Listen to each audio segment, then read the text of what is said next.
Cancer will forever be changed. COVID, could it be a cancer-causing virus? And this virus of the last pandemic checks every box.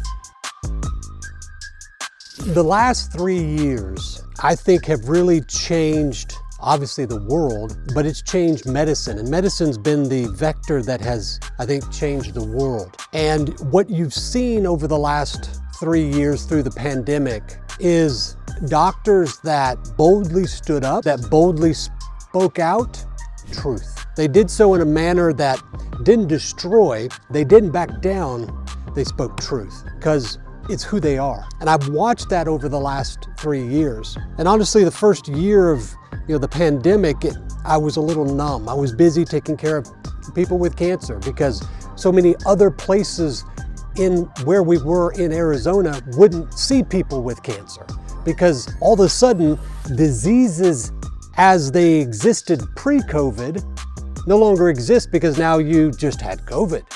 So it didn't matter if you were diagnosed with stage 4 cancer, stage 1 cancer, it didn't matter. That was delayed, because now the only thing that medicine served was COVID. But what I started to see is that doctors that stood up and spoke out, they took arrows. For me, there's really 4 principles that guide me. Hope, which simply just means confidence in and for a future. It doesn't predict how long that future is, it's just that there is a future. That's hope. We as physicians, what we do is we give hope. What we've had the last 3 years is fear. Fear paralyzes people. Fear enslaves people. Hope frees people. Hope liberates people. Here at the 2nd annual FLCCC conference in Dallas, they've been promoting hope. What medicine has been doing is promoting fear, because fear allows one to control. Hope allows one to live free. So hope.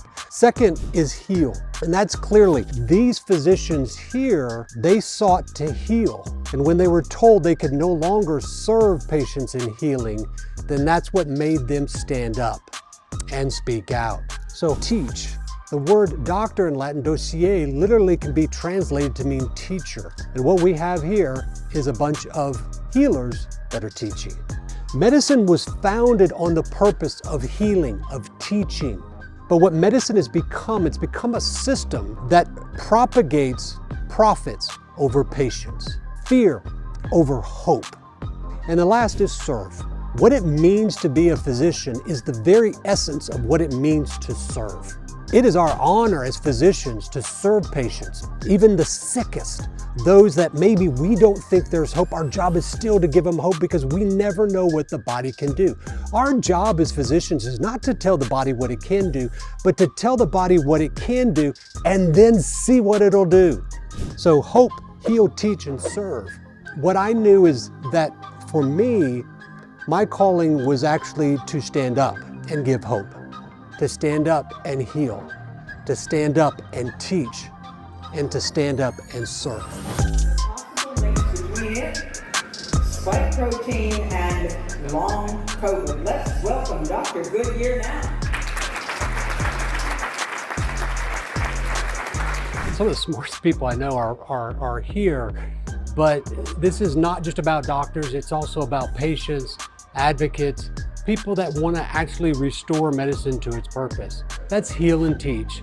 So what I did today is, within the concept of spike proteins, COVID, the pandemic, I basically talked about how and what the literature, what the science is showing as it relates to the last pandemic, cancer, and the future. It looks dire, because when you collect the dots here and then you connect them, they lay the pathway of how this pandemic is going to, in cancer patients, increase the metastatic spread. What I was doing was just reviewing the science that's out there, collecting the dots, connecting it for both COVID and cancer, and then we looked at long haulers or long COVID in cancer. And then at the end, I said, well, where are we going in the future? The legacy. The legacy we leave our children, I think, is what we should all be concerned about, because I think that's the one that's most dire. And then I finally wrapped that up and I just said, so if this virus can actually reactivate viruses that can cause cancer, if it aggravates cancer, if it uses pathways that cancer use, if it interferes with the immune system and that allows cancer to spread and grow, could it be a cancer-causing virus? Because there are currently 8 recognized oncoviruses. And in fact, there's several case reports that show how this particular virus can actually reactivate other oncoviruses. So when you look at the literature, they actually define what a cancer-causing virus or an oncovirus is. And this virus of the last pandemic checks every box. It's not to just focus on that, but it's to focus on the hope. And so what I did is I provided prevention strategies guided in the science. I provided monitoring recommendations as well as some acute phase treatments. And so that's what we did here today. And I hope that it's going to help people to not focus on the negative, but to focus on the positive, because there's hope. There's always hope. And because of that hope, we can be bold.